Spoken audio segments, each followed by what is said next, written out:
Look around you. Every country, every company, every household is in debt. The numbers are so vast they barely look real anymore, but they are. And all of it flows through one mechanism: usury, interest, the price of borrowing money. This isn't a conspiracy, it's a system. And like all systems, it has a logic, a history, and consequences. Let's trace it. When you take out a loan, the bank doesn't hand you someone else's savings. It creates new money by typing numbers into existence. Principal plus interest. But here's the trick. Only the principal is created. The interest has to come from somewhere else. From new loans, from someone else's debt, from economic growth, from redistribution. If growth stops, if borrowing slows, the machine seizes up. Defaults spike. Banks fail. Governments intervene. This isn't a flaw, it's the design. The system survives only if it keeps expanding. That's why every civilization that uses interest-bearing debt faces the same question. How do you stop the math from devouring the people? 4,000 years ago, in Mesopotamia, farmers borrowed to plant crops. Bad harvest? They couldn't repay. The debt rolled over, compounded. Within a generation, families lost their land and became slaves. The solution? Debt jubilees. Kings would proclaim a clean slate, cancel all debts, free all debt slaves, and return seized land. Not out of kindness, but necessity. Because when debt concentration got too extreme, the economy collapsed. Society fractured. Jubilees were survival protocols. The Roman Republic nearly tore itself apart over debt. Small farmers borrowed, couldn't pay, and their land passed to the elites. The result? Revolts, land reforms, and civil wars. Rome's solution was to expand. Conquer Gaul, loot Egypt, plunder Greece. Debt at home was paid with blood abroad. And when the empire finally stopped expanding, the debt system cannibalized itself. By the late empire, tax collectors were more feared than barbarians. For over 1,000 years, Christian canon law banned usury outright. Not because they didn't understand finance, but because they understood it too well. Charging interest was considered a sin, equal to theft. How did medieval Europe finance anything? Through partnerships, equity stakes, and wealth redistribution like tithes and charity. It wasn't perfect, but for centuries, Europe ran on a model where debt could not compound indefinitely. It worked until it didn't. Because war got expensive, kings needed fast money, and loans with interest were faster than taxes. By the Renaissance, the ban eroded. By the Enlightenment, it was dead. Islam went even further.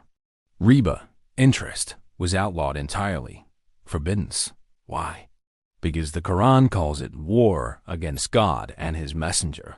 Islamic finance had to evolve different tools. Profit-sharing partnerships, joint ventures, leasing contracts. The principle was simple. No profit without effort. No reward without risk. Money cannot grow by itself. It must be tied to real goods, real work, real trade. Does modern Islamic finance always live up to this? No. Some structures mimic interest under new names. But the ethical framework remains. Debt should not chain people. Aristotle called usury money breeding money. Unnatural. Sterile. Thomas Aquinas called it theft twice over. You sell money, which is consumed in use, then you charge again for time, selling what you don't own. Modern economists reframed it. They said, interest is the price of time. It rewards delayed consumption. It allocates capital efficiently. And in some cases, that's true. But the math doesn't lie. At 5% interest, debt doubles every 14 years. No economy, no technology, no workforce grows that fast forever. Exponential curves always outrun linear reality, which means, over time, wealth concentrates, debtors multiply, and the system must grow or collapse. This isn't ideology. It's compound interest. War made the state, but debt kept it alive. Medieval kings borrowed from Italian banks. The Dutch Republic issued bonds to build a navy. Britain's empire ran on credit. America's dominance is tied to Wall Street and Treasury bonds. Modern states survive by rolling debt forward, paying old loans with new ones forever. And here's the power shift. Elections change faces, but debt keeps the leash. Bond markets discipline governments harder than voters ever could. If your credit rating crashes, your sovereignty bends. Austerity arrives. Privatization begins. This is how empires work now. Not through occupation, but obligation. Let's talk about housing. You're told mortgages make homeownership possible. But think it through. Today, the system is global. Poor nations borrow from the IMF and World Bank. When they can't repay, the terms arrive. Cut subsidies, privatize utilities, open markets. It's called structural adjustment, but it's the same ancient pattern. Debt as conquest. Even rich nations aren't free. The US carries tens of trillions in debt. Japan, over 250% of its GDP.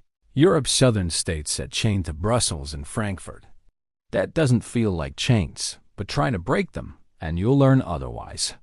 Interest doesn't carry swords, but it behaves like war. It conquers slowly, strips wealth invisibly, and wins not with armies, but with arithmetic. Instead of blood, you bleed time. Instead of shackles, you wear monthly payments. And like war, it creates empires. Creditors over debtors, markets over workers, tomorrow over today. Now here's what the system doesn't tell you. Debt doesn't compound forever. Eventually, something breaks. People stop paying. Banks collapse. Governments intervene. Or you get inflation. Governments print money, devalue the debt, and punish savers. It's a hidden, quiet Jubilee. Then there's bankruptcy, personal, corporate, even sovereign. The system allows failure because without it, the math would explode. So the machine has release valves, catastrophic ones. That's how it survives.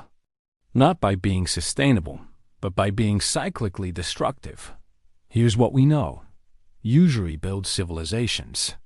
It funds ships, armies, factories, and skyscrapers. It accelerates invention, and then it destroys them, because the math doesn't stop. The interest keeps compounding.